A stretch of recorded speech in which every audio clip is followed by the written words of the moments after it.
नमस्कार। भारत में कई त्योहार मनाए जाते हैं जो न केवल एक उत्सव होते हैं बल्कि पर्यावरण में आने वाले बदलाव के सूचक भी होते हैं। हिंदी पंचांग की तिथियों अपने साथ मौसमी बदलाव का संकेत भी देती हैं जो कि पूर्णतः प्राकृतिक होते हैं। उन्हीं त्योहारों में एक त्योहार बसंत पंचमी है। बसंत पंचमी या श्री पंचमी एक हिंदू त्योहार है। इस दिन विद्या की देवी सरस्वती की पूजा की जाती है। यह पूजा पूर्वी भारत, पश्चिमोत्तर, बांग्लादेश, नेपाल और कई राष्ट्रों में बड़े उल्लास से मनाई जाती है।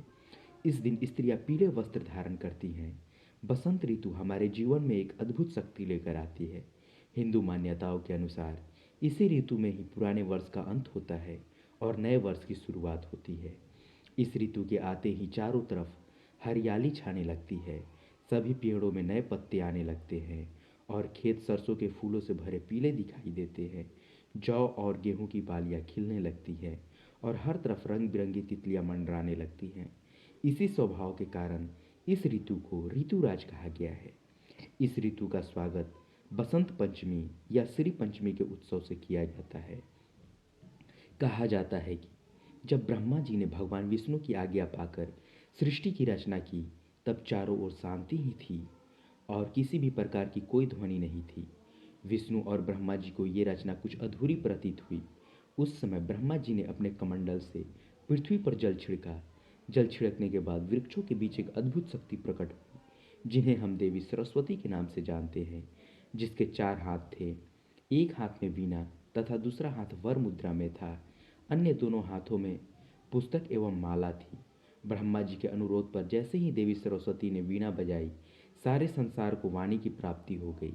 इसी कारण ब्रह्मा जी ने देवी सरस्वती को देवी की वाणी कहा। ये सब बसंत पंचमी के दिन ही हुआ था। बसंत को ऋतुओं का राजा अर्थात सर्वश्रेष्ठ ऋतु माना गया है। इस समय पंच तत्व अपना प्रकोप छोड़कर सुहावने रूप में प्रकट होते हैं। पंच तत्व जल, वायु, धरती, आकाश और अग्नि सभी अपना मनमोहक रूप दिखाते हैं। आकाश स्वच्छ है, वायु सुहावनी है, अग्नि सूर्य रुचिकर है तो जल पीयूष के समान सुखदाता और धरती उसका तो कहना ही क्या, वह तो मानो साकार सौंदर्य का दर्शन कराने वाली प्रतीत होती है। ठंड से ठिठुरे विहंगम अब उड़ने का बहाना ढूंढते हैं तो किसान लहलहाती जौ की बालियां और सरसों के फूलों को देखकर नहीं अघाते। अब जानते हैं बसंत पंचमी का शुभ मुहूर्त कब है। बसंत पंचमी को सभी शुभ कार्यों के लिए अत्यंत शुभ मुहूर्त माना गया है। मुख्यतः विद्यारंभ, नवीन विद्या प्राप्ति एवं गृह प्रवेश के लिए बसंत पंचमी को पुराणों में भी अत्यंत श्रेयस्कर माना गया है। बसंत पंचमी को अत्यंत शुभ मुहूर्त मानने के पीछे अनेक कारण हैं। यह पर्व माघ मास में ही पड़ता है। माघ मास का धार्मिक एवं आध्यात्मिक दृष्टि से विशेष महत्व है। इस माह में पवित्र तीर्थों में स्नान करने का विशेष महत्व बताया गया है। दूसरे, इस समय सूर्य देव भी उत्तरायण होते हैं। पुराणों में उल्लेख मिलता है कि देवताओं का एक अहोरात्र दिन रात मनुष्य को एक वर्ष के बराबर होता है। अर्थात उत्तरायण देवताओं का दिन तथा दक्षिणायन रात्रि कही जाती है। सूर्य की क्रांति 22 दिसंबर को अधिकतम हो जाती है और यहीं से सूर्य उत्तरायण शनि हो जाते हैं। 14 जनवरी को सूर्य मकर राशि में प्रवेश करते हैं और अगले 6 माह तक उत्तरायण रहते हैं। सूर्य का मकर से मिथुन राशियों के बीच भ्रमण उत्तरायण कहलाता है। देवताओं का दिन माघ के महीने में मकर संक्रांति से प्रारंभ होकर आषाढ़ मास तक चलता है। तत्पश्चात आषाढ़ मास में शुक्ल पक्ष की एकादशी से कार्तिक कार्तिक मास शुक्ल पक्ष तक एकादशी का समय भगवान विष्णु का निद्रा काल अथवा शयन काल माना जाता है। इस समय सूर्यदेव कर्क से धनु राशियों के बीच भ्रमण करते हैं, जिसे सूर्य का दक्षिणायन काल भी कहते हैं। सामान्यतः इस काल में शुभ कार्यों को वर्जित बताया गया है। चूँकि बसंत पंचमी का पर्व इतने शुभ समय में पड़ता है, अतः इस प्रकार पर्व का स्वतः ही आध्यात्मिक, धार्मिक, वैदिक आदि सभी दृष्टियों से अति विशिष्ट महत्व परिचालित होता है। अब हम जानते हैं सरस्वती पूजा विधि और मंत्र को।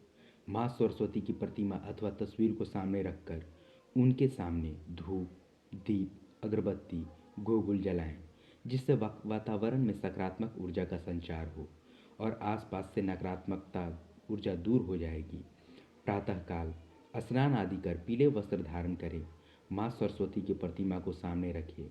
तत्पश्चात कलश स्थापित कर भगवान गणेश और नवग्रह की विधिवत पूजा करें। फिर माँ सरस्वती की पूजा करें। माँ की पूजा करते समय सबसे पहले उन्हें आचमन और स्नान कराएं। फिर माता का श्रृंगार कराएं। माता श्वेत वस्त्र धारण करती हैं, इसलिए उन्हें श्वेत वस्त्र पहनाएं।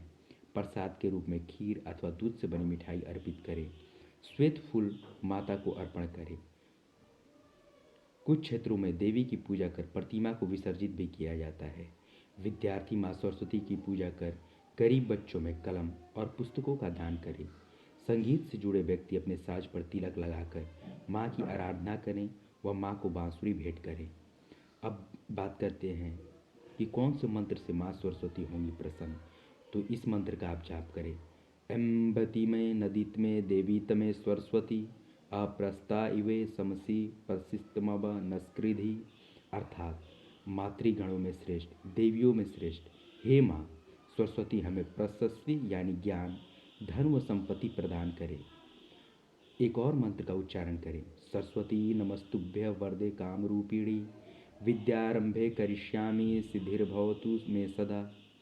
धन्यवाद। अगर आपको ये जानकारी अच्छी लगी हो तो वीडियो को लाइक करें और चैनल को सब्सक्राइब करें। माता सरस्वती की कृपा हम लोगों पे सदैव ही बनी रहे कि हम लोगों से कभी भी हमारी वाणी से किसी को कष्ट ना पहुँचे और विद्या का हम में संचार होता रहे। धन्यवाद।